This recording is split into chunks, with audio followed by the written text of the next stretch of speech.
We're live in 3, 2, 1. And welcome everybody to the Planet Mullins podcast. So happy to have you all back again for another show. I have the amazing Kiki Valera with me right here on screen. What's up, Kiki? Hi, bro. Thank you so much for having me into your space. Oh yeah, man. We're a lot of people think I'm in Hawaii, but it's actually Malibu. I mean, yeah, that's beautiful. Palm tree behind you, sort of.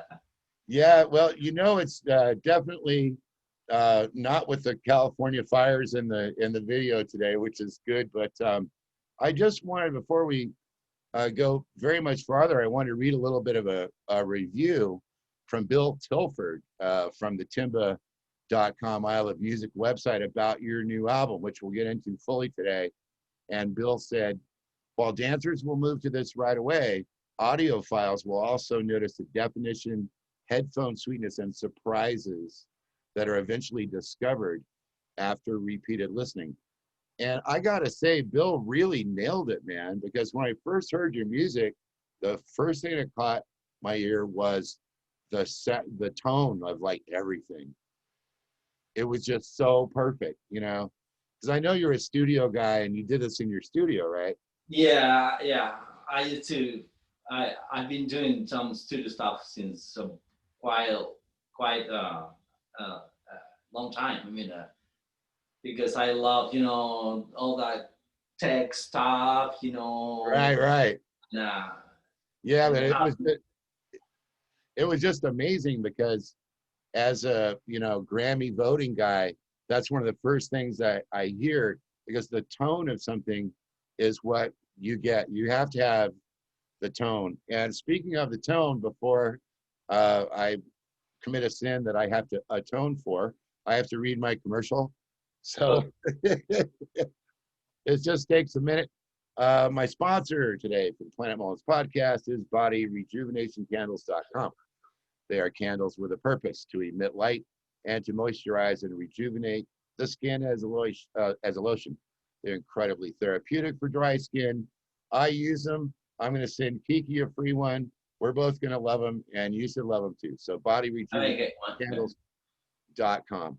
All right, so back to your music, man. I mean, I was reading your bio. Well, first, I mean, I know that I'm interviewing you, but I'm so excited to talk to you. Just let me talk for a while.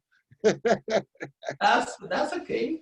If that's okay, because I have so many things I wanted to say, because I'm excited, I'm pumped up about it. And when I read in your bio that you listen to Pat Metheny and Wes Montgomery, that really clicked with my ear, because in the middle of your songs, you do these like epic, crazy jazz improvs on the Quattro and stuff. You're all over the place, and you sound like Pat Metheny like times 10, and like Wes Montgomery bumped up with all this chromatic stuff. How did you develop that insane like guitar solo style? It's really unique. Well, I have to say, in the early 1980s, I mean, Cuba was very isolated, and it was difficult to get music, like jazz or other outer music, like from here, from the US and stuff. Uh-huh. So mainly from the US, because as you may know, for political reasons, everything coming from here to Cuba was considered, something capitalistic. Oh, wow. So, well, through friends of friends, we managed to get cassettes and old vinyls, and we made copies, and we shared in between musicians. And Yeah. one of my father's friend gave me this cassette with a Wes Montgomery. So that was my first encounter with jazz, like okay, this is what it is. I mean, this is jazz. And I cannot describe the feeling, but I like it. Right, right. I mean, you cannot get wrong, with Wes Montgomery, because his styles, his melodies, the way he moves. I mean, that I was, amazed. Isn't that great? I started, listening more and more and more jazz, and and start looking for more musicians like it. So later on, I discovered a bunch of greats like Oscar Peterson, or later on Chick Corea, Michael Brecker, Mike Stern, McLaughlin, all those greats, and I start it seems, I mean, I don't have a jazz background. Okay. Because I come from another type of music. Because, sorry, If it's Carlos Santana, tell him that you're busy. If it's Santana calling, because you didn't mention his name. That was probably his people. Yeah. And then I'm sorry for that. That's fine. And I come from a family of musicians, but they were what we call guajiros, or simple people from the countryside. Okay. So since I have memory, I remember the members of my extended family, gathering for whatever. I mean, like let's say weddings or parties or birthdays, or just fun. And everyone used to play at least an instrument. Wow. We can say bongos, congas, tres cubano, guitars, maracas, claves, and all of them, they used to sing. So my father at that time was a music teacher also. Oh wow. So when I was about 6 years old, he gave me my first tres cubano, and he taught me how to play. And I started, doing simple melodies, as a beginner kid. Right. Sure.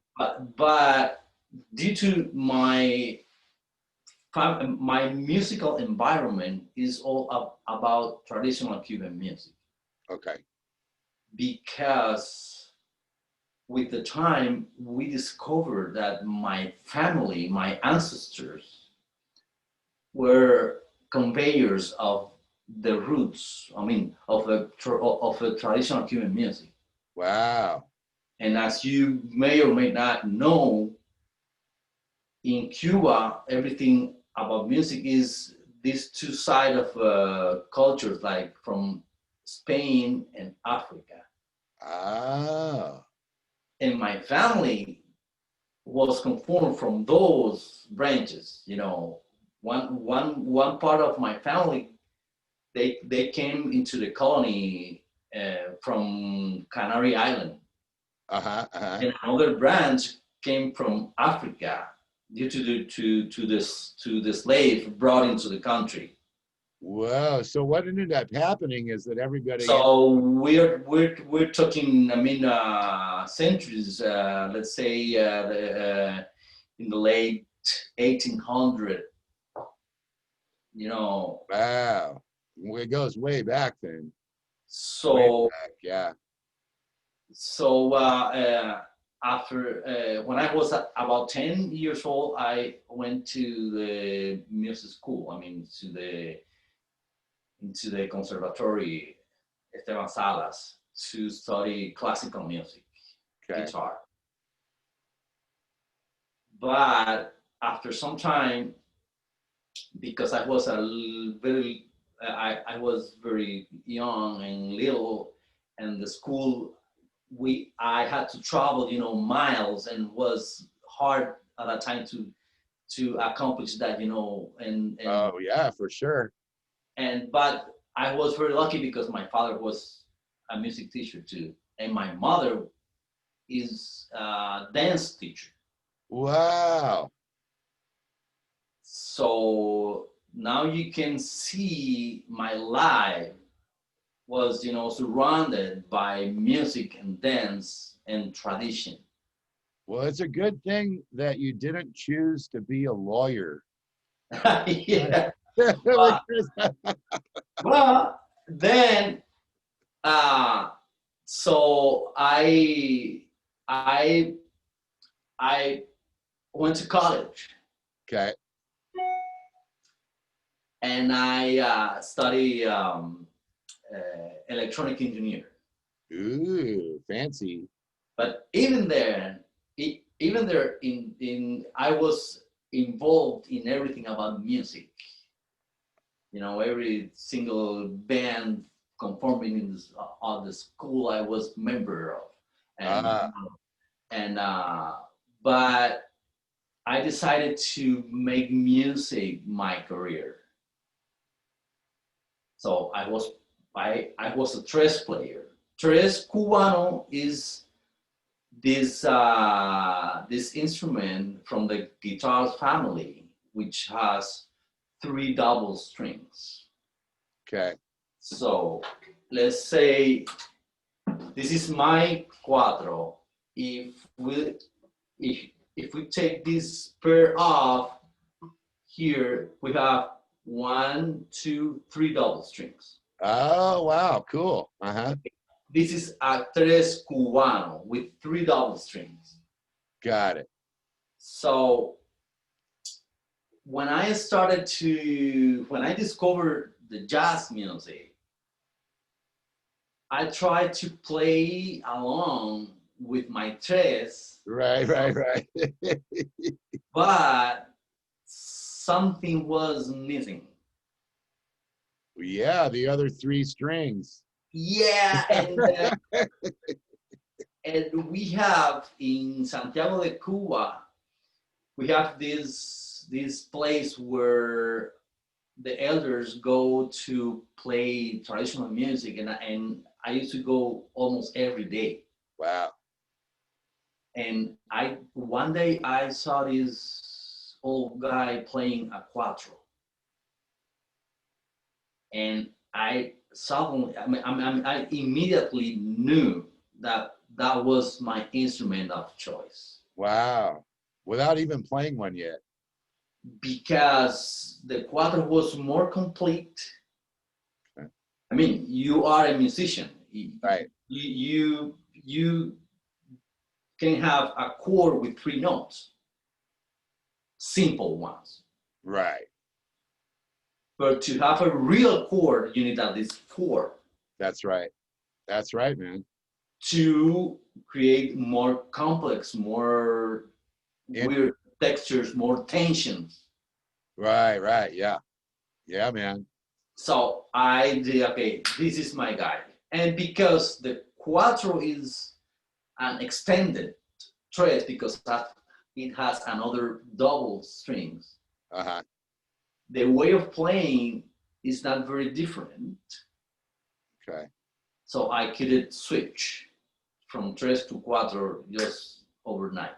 Oh, wow, that's great. It must have been so exciting then because now you're finally able to play along with the Wes Montgomery and just really get in. And yes, and then I start to develop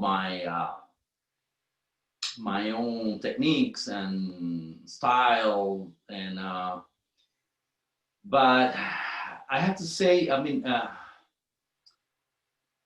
I didn't I didn't made a purpose, you know, like play like those guys. I mean, Right, right, sure. because I was, you know, trying to absorb, you know, that super nice music. and try to incorporate that in my traditional music. And that takes time to put all those things together. And then plus you have the added problem of if you sound too much like Wes Montgomery, you might be a capitalist and they would put you in jail. Yeah, no. I mean, we were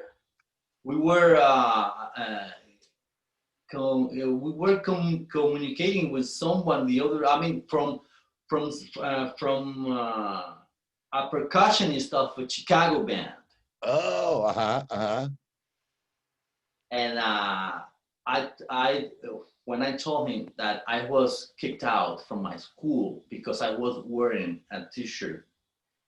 What? They kicked you out? It was Chicago 78.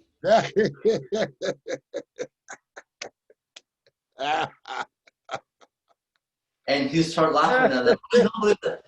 So, I mean, even though in the conservatory, they didn't teach jazz, not even Cuban music. Right.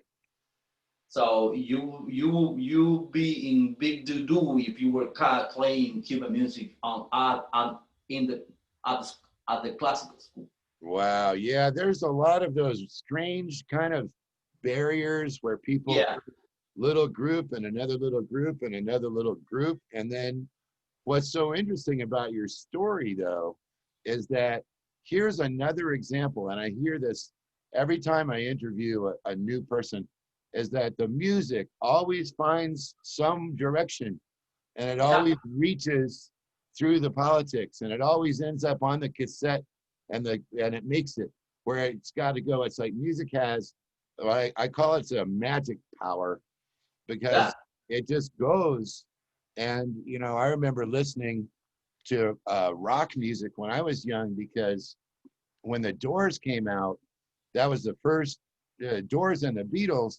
When that music came out, my mother did not want that music in our house because she was very traditional and she loved jazz, but she did not want frickin' Jim Morrison and John Lennon. She hated John Lennon because he said he was more popular than Jesus and all of this stuff. Yeah, I remember that. I know that. Yeah, you remember that, right? Yeah. But and so all it does though, especially when you're a young boy or whatever, all it does is you're just more determined. It makes your determination even more. It's like, okay, I'm gonna go to my friend's house, and since my mom's gonna throw all the Beatles albums away, I'll take them and I'll go to my friend's house and we'll listen to them on the headphones. And then nobody can know, you know, it makes I mean, something similar happened, I mean, in Cuba in those, back in the days. I mean, I'm talking from the 70s, mid 70s to late 80s or so. Okay. It was kind of weird. I mean, like, maybe in late 60s. Sure. I mean, I have a friend that for some reason he got an LP of a Beatles. You know, like old vinyls. Right, a 12-inch LP, right? Yeah, and if he wanted to bring this album to his friend's house, he has to change the envelope. Wow. You know, put the vinyl inside another envelope, let's say Tchaikovsky or whatever. Wow. Because that wasn't very, I mean, if he were caught on the street with a Beatles album, he couldn't be in trouble because. Wow, man. Well, I'll tell you, I got so excited when you held up your instrument, and I see you sitting there with it. So, would you mind, for my listeners that might not know your music, just play us a little something? Yeah, I'm going to try to explain this instrument a little bit. Okay. This is a Quattro Cubano. is from the family of guitars. This is the nearest cousin of the Tres Cubano. Tres Cubano is the most iconic instrument when we talk about traditional Cuban music. Right. It's been used for forever. So this has, I mean, 4 double strings tuned in a kind of weird way, let's say, because What are the notes? well, here is F sharp. Okay. The middle one is D. Oh wow. The third is A. And the fourth, as you may guess, is E. Oh, so it's a D triad over E bass is the basic tuning. Yeah, it sounds like a sauce. Yeah. E sauce, let's say. Well, all you have to do, man, all you have to do is just strum a 16th note and you have Ramsey Lewis Sun Goddess intro. Yeah. Right. And the role of these instruments is to play the tumbao. Tumbaos is that groove that is very syncopated. Okay. And is one of the most important part in son cubano, the tumbao, because before the piano was used in the Cuban music, before was this. I mean, well, let's hear. Let's hear some of it, man. Just and then you can say, for example, like a simple. I'm going to play a very, very, very old tumbao, very simple, as my family used to play. I mean, because they were great.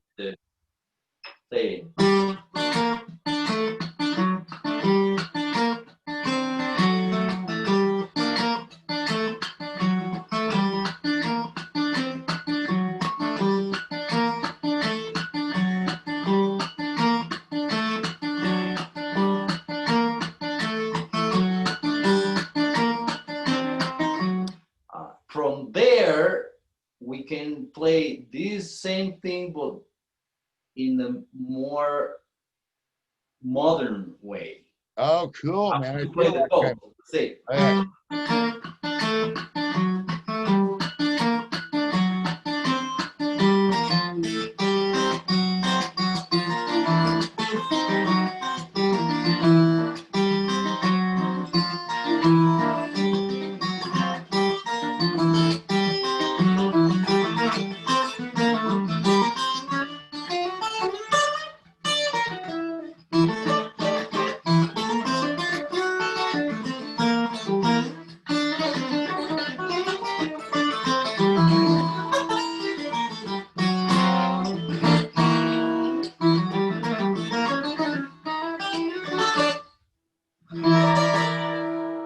Yeah, man! Wow.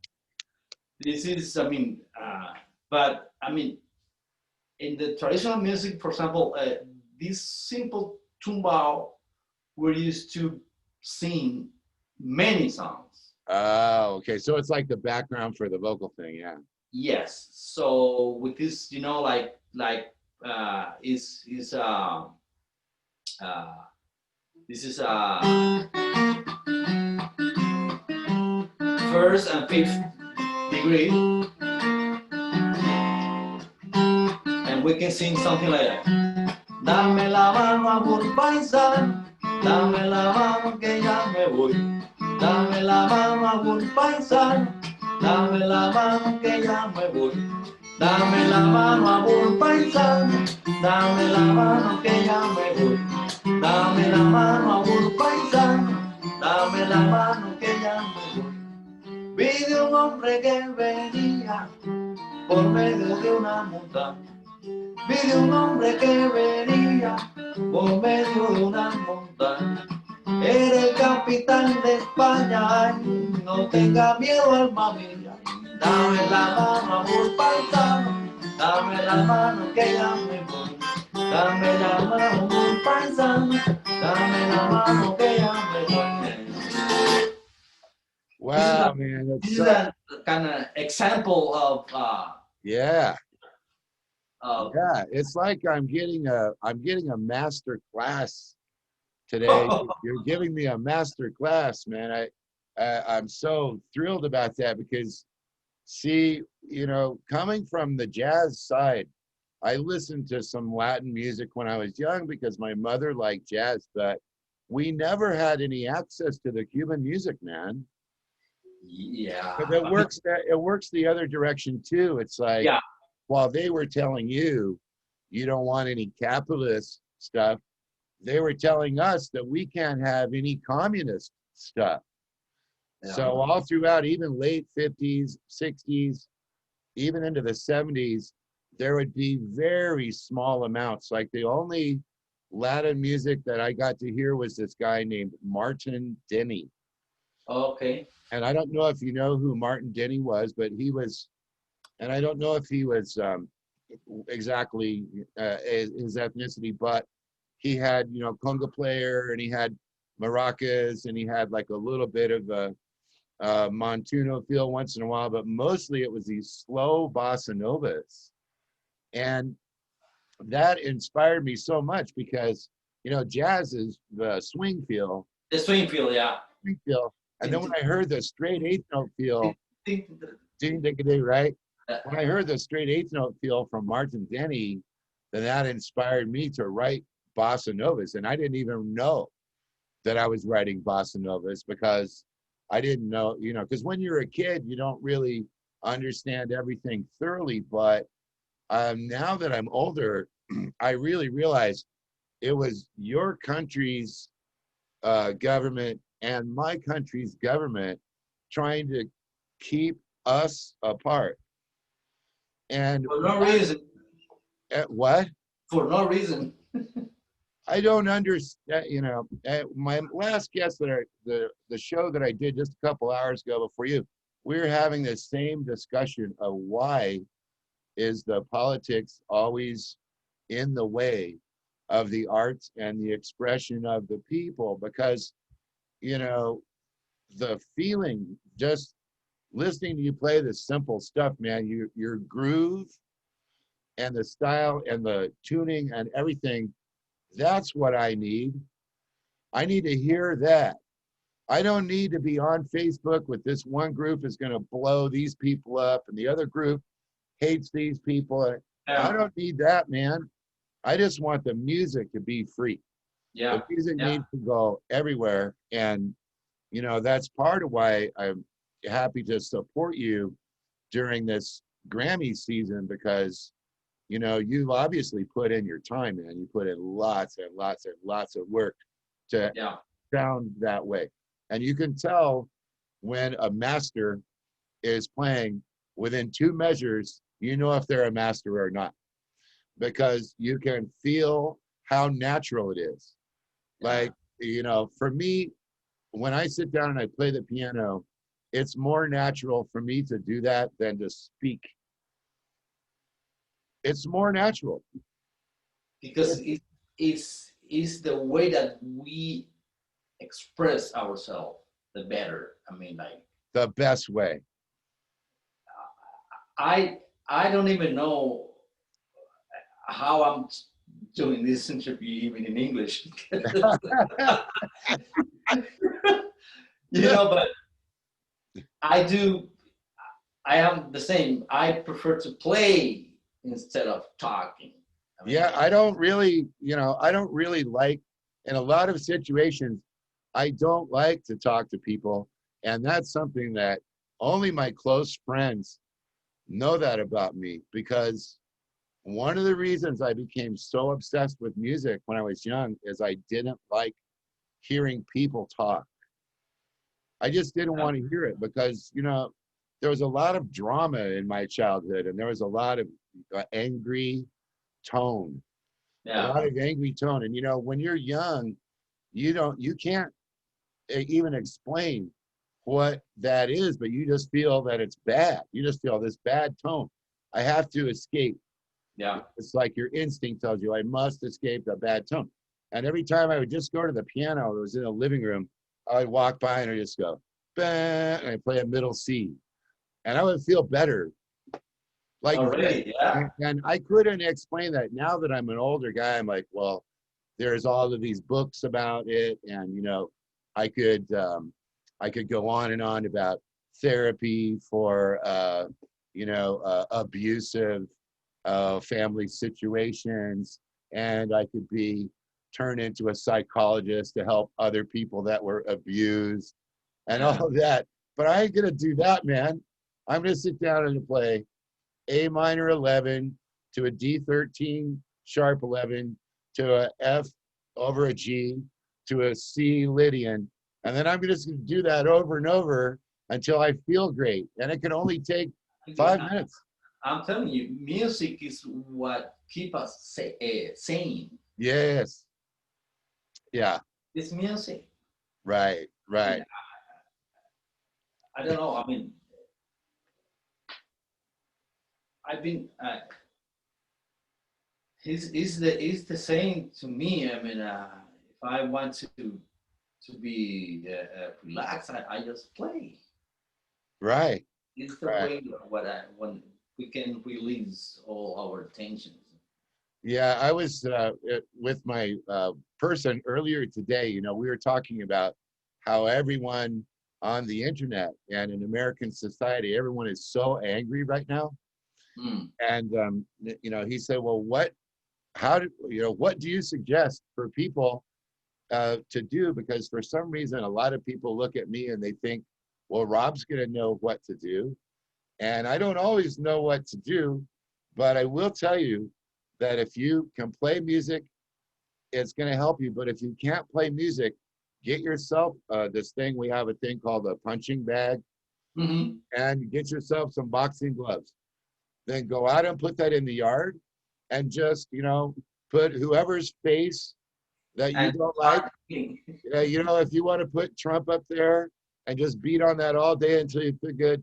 If you want to put Biden up there, if you want to put, you know, anybody you want, but just have an outlet, like get it out of your system, because that's what makes people actually, honestly, bro, I can't believe we're talking about this, but that makes people physically sick.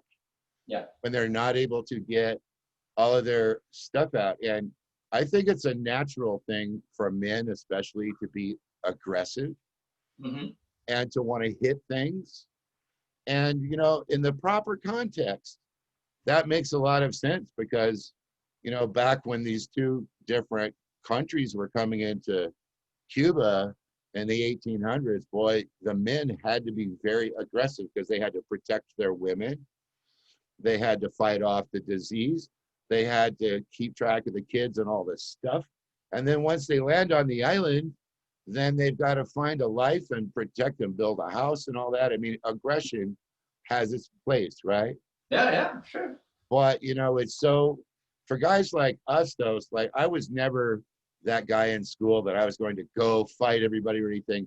I would just go play the piano, you know, or I play the drums. If I felt like I was really going to be violent, I would sit down on the drums and I would do like 8 hours of like whack, whack, whack, Boom, boom, boom. boom, bap, boom, bap, boom, bap. And, you know, so, but going back to your music, I'm getting a little off to the side here because I'm so excited about today. But on this new album, I noticed you teamed up with a singer who does most of the lead vocals on the album, right? Is that Coco? Yeah, yeah, yeah. This is a very interesting because we talked about my childhood. I mean, I was a kid. My father taught me how to play, but my father, as a music teacher, he led a group of kids. I mean, we were about 25 to 30 kids in this big group. That was a chorus with Cuban instruments like tres, guitars, double bass, congas, maracas. I mean, like, and was very successful because that formation was unique. And Coco Freeman and I, we met back in those days. Oh, wow. So you go way back with him. More than 30 plus years. Uh-huh. And we were very involved in every single festival along the island. We were in every political event, every single festival, everything with, regarding music. Right, but you never chased any girls or dated any of the singers, of course, never. And then Sorry. you were part of the gang. I thought you were going to ask me if I was smoking weed right now, and I'm not. So Go ahead. Yeah. I moved here in 2013. Wow, that's not that long ago, only 7 years. Yeah. Yeah, it's just yesterday, we say. And I discovered that Coco was living in Florida. And we got in contact, we exchanged phone numbers, and we used to talk, very often. And one of those days we start talking about doing something important. Right.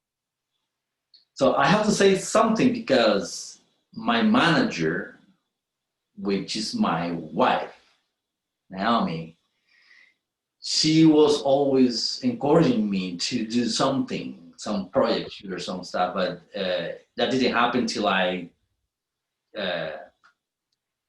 got in contact with Coco. And then because we shared the same experiences when we were kids, we had the same life, way of life, and we lived in a very, very close town. Okay. Mm-hmm. So we have the same background, and oh, great, man. And we agreed. I mean, I said, okay, why don't we tell all those stories, all those experiences through music? Cool. And then this album is the product. I mean, wow, it's that talking. That makes it even more special, man. And makes then it even more special. And then we started, exchanging some ideas, and he used to sing me the songs on the phone. I recorded the phone, I put it into my computer and make the arrangements, all the, stuff. And he came here, recorded here, and this album is all about real stuff. I mean, like real stories. Because, for example, we can talk about El Perro de Juan, for example. Okay. John, let's say Juan dog. This is a real story that happened to my father. Okay. He was visiting my uncle at his farm one night. But my uncle had this big shepherd on the loose. Uh-oh. And when my father arrived into the gates, the dog started chasing my father. And the only solution that my father found was to climb on the tree and stood there for several hours till the next morning, when my uncle woke up and said, "Hey, what are you doing up there? No, your dog is down there. He never let me go down." And and this is on this album.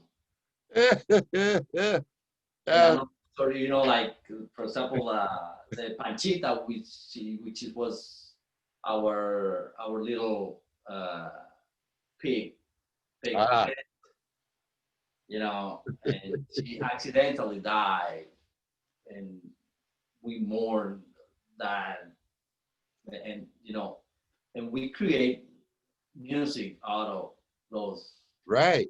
wonderful stories. Right. Well, that's how you get through the challenges in life. You know, one thing that um, we did here in America is probably bad and it's probably illegal, but in those situations with the dogs like that, there was this thing that I saw it on TV when I was little, because as boys we were always like sneaking over to the house and something else. And Yeah, then those big German Shepherd or those Shepherd dogs, they can kill you very quickly. yeah, yeah. But they have this kind of pill that's they used to call them doggy downer, and it would Mhm. make the dog go to sleep, and you put that inside some hamburger and then you throw that down and then you wait about a half an hour Yeah, and then the yeah, dog is sleeping. But yeah. But you I know, don't know if they had that on Cuban TV or not, but I remember seeing that on American TV and thinking, well, that's a really yeah, great we solution. have that in Cuba too. I mean, but they use another stuff. They use something stronger that actually can kill the dogs. But Wow. Well, did you tour like in your college years and stuff? Were you able to get passports and visas to like go to Greece or France or anywhere, or the US well, to do touring, or how does that work? actually, we forgot. I forgot to mention that uh, in Cuba there was this very well-known musicologist, Danilo Orozco. He was doing a field research about the roots, the origins of the son cubano, Oh, okay. and he discovered our family. Wow, how cool is that? And uh, he made a whole book out of that. And we recorded our first album in 1982.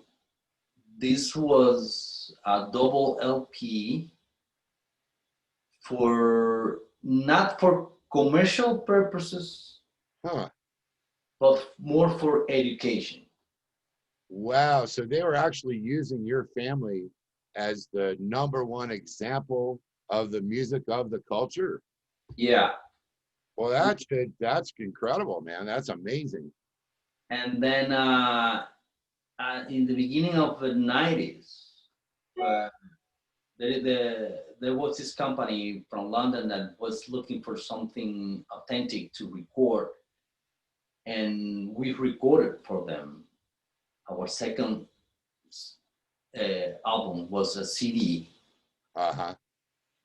and after that, we started touring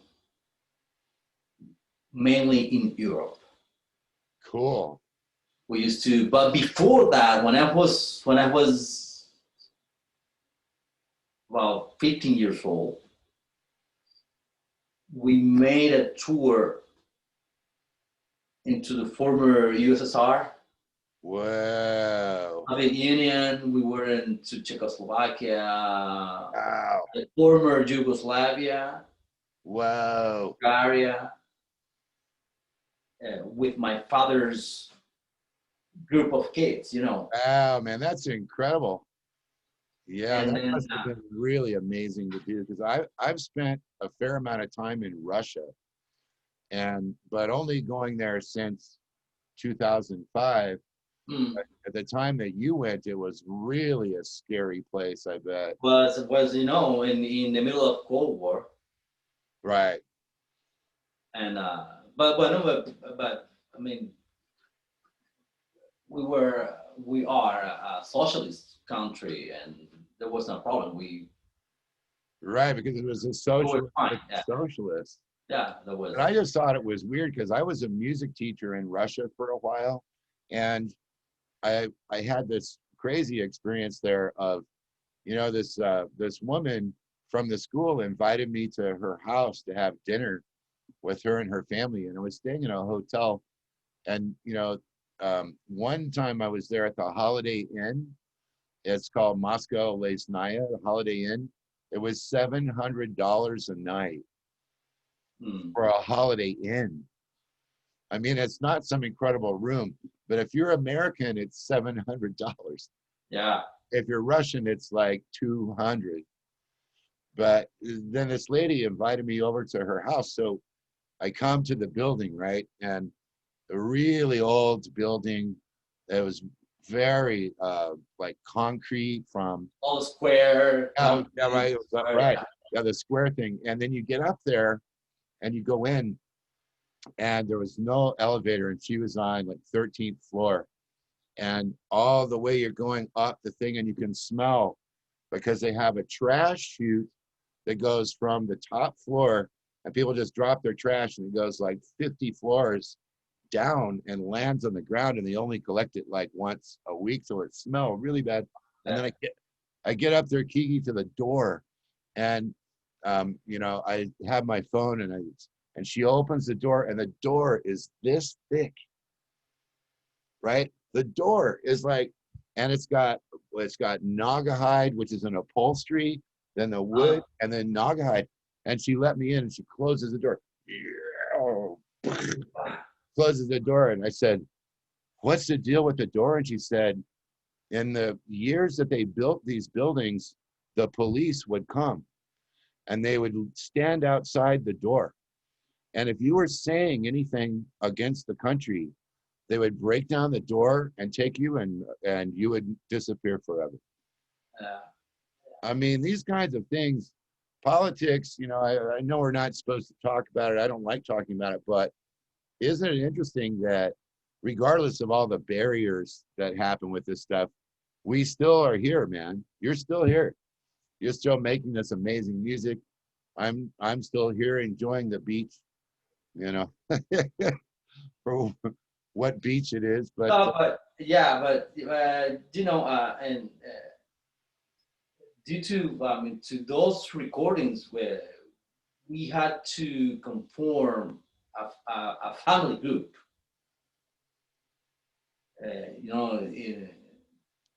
into the official. It was La Familia Valera Miranda. So you couldn't write just exactly what you want, like they would go through the lyrics and then they would tell you to change something if it wasn't the politically correct or something? Is that what you're saying? No. Because before we started to travel out of the country, we used to do the music just for fun, just for our family. But when we recorded our second album,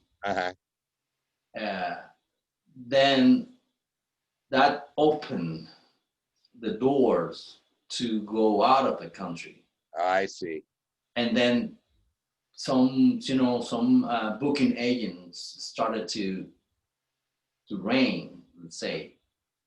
And then we have to conform the band, okay, this is the band, La Familia Valera Miranda, with my father, my mother, and my two brothers. Wow. And we started to play everywhere in Europe, even here. We came here in Seattle for the WOMAD in 1999. Okay. And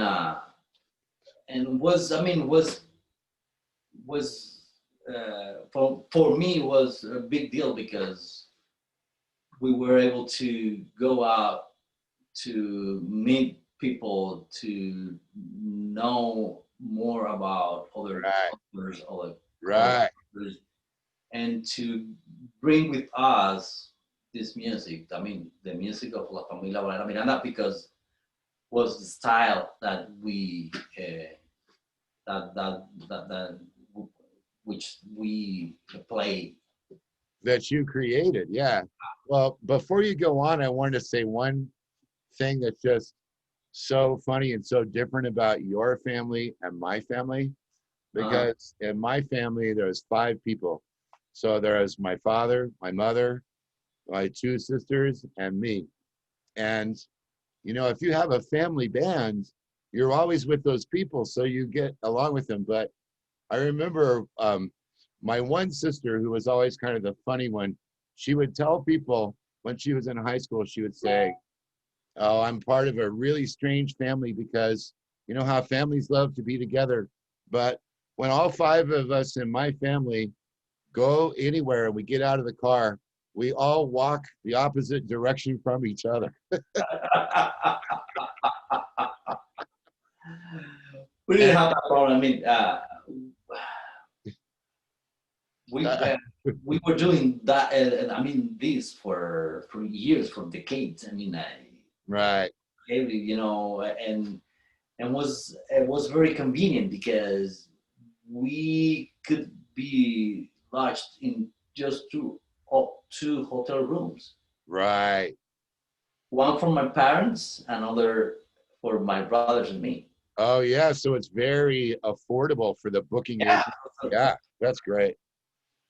That's and great, man. we always got along very well. I mean, Yeah, my family was not that way at all, but I could go into that for hours. But what I do want to do before we run out of time is I want to make sure everyone knows that you're submitting for a Grammy Award, actually 2 Grammy Awards. You're submitting for the Latin Grammys and also for the regular Grammys this year with your new album. And uh, that's very exciting, man. Have you ever submitted anything to the Grammys before, or is this your first time? this is my very first time. I mean, this is my first project as a solo artist out of my family uh, group, and this is the first Oh, time that I submitted something into Grammys. oh, wow. Well, you know what's going to happen is that if you win the Grammy, then your family is going to want to take the Grammy. It's like when Anyway, they will be part of this if happens that I win.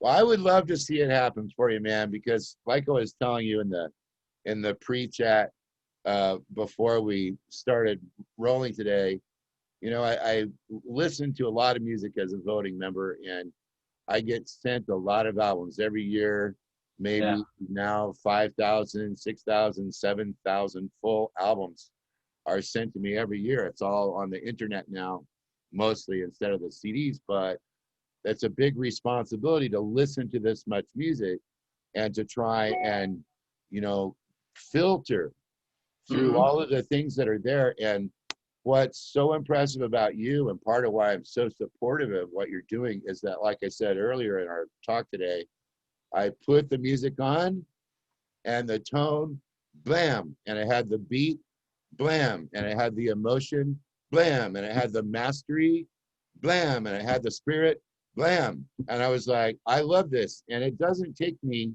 I don't have to listen 10 songs and just spend all day. Like, your artistry is at a level now where the impact is instantaneous, man. So you should yeah. be, you Thank should you. be very proud of yourself for that.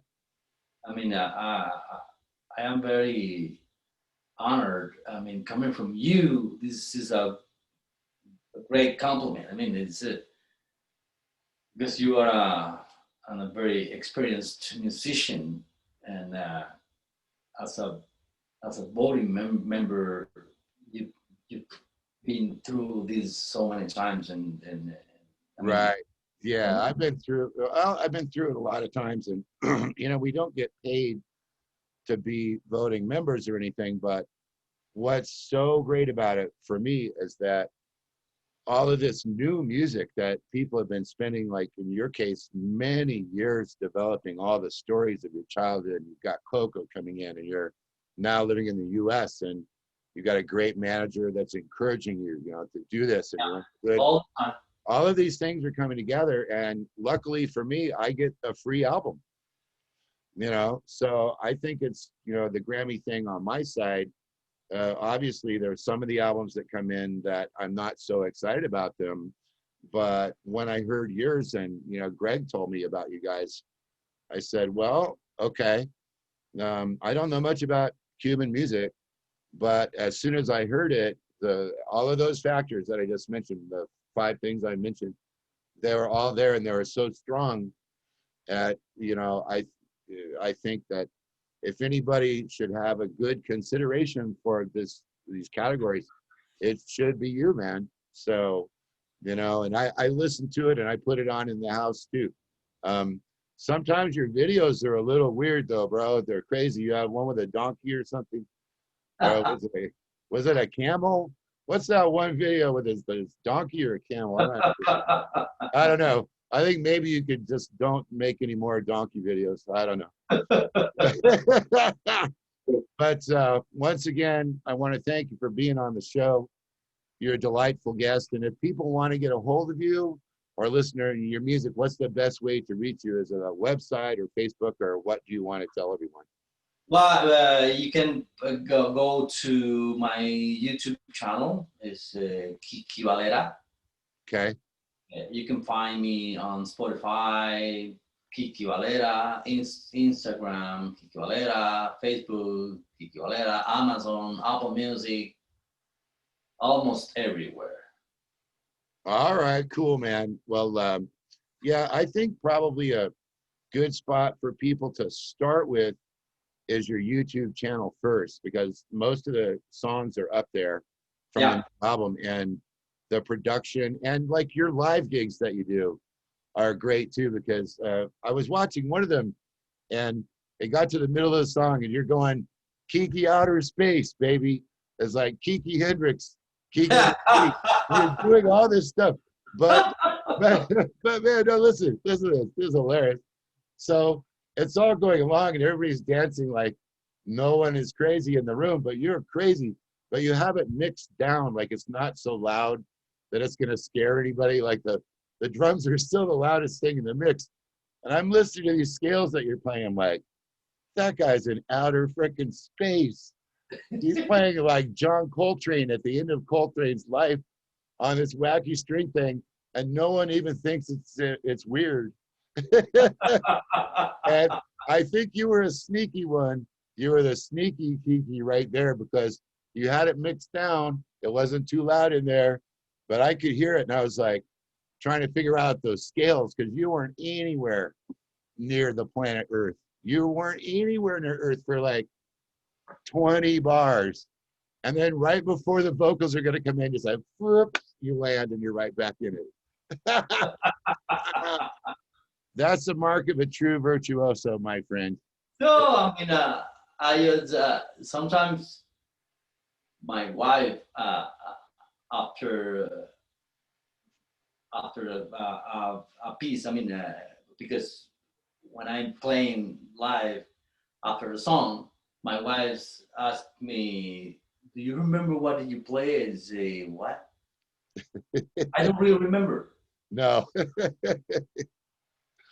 Right. You're just in it, man. You're in I it. don't remember anything during my solos. I don't remember a single note that I played. I don't. No, it's just like, I'll use this example and then I'm going to have to go. Sometimes I love to watch basketball. So I'll be watching basketball, and I'm going to watch basketball. I think tonight is Lakers, maybe. But anyway, you know, the basketball player, when he gets in what they call the zone, and they throw him the ball, boom, and he hits the shot. And then, boom, he hits another shot. And then he's like 60 feet away from the basket, behind with his eyes closed, and he throws it and it goes in. Yeah. Right? That's called being in the zone. And when you're playing your solos, man, you go to the zone. It's like some other place. And it's, you know, it's wonderful to hear that in this traditional context, because it's just exciting jazz moments. And I love it. But I got to wrap it up for now, man. Thanks for stopping by my show. And and also my sponsor, Body Rejuvenation Candles. And Kiki, you're a class act, bro.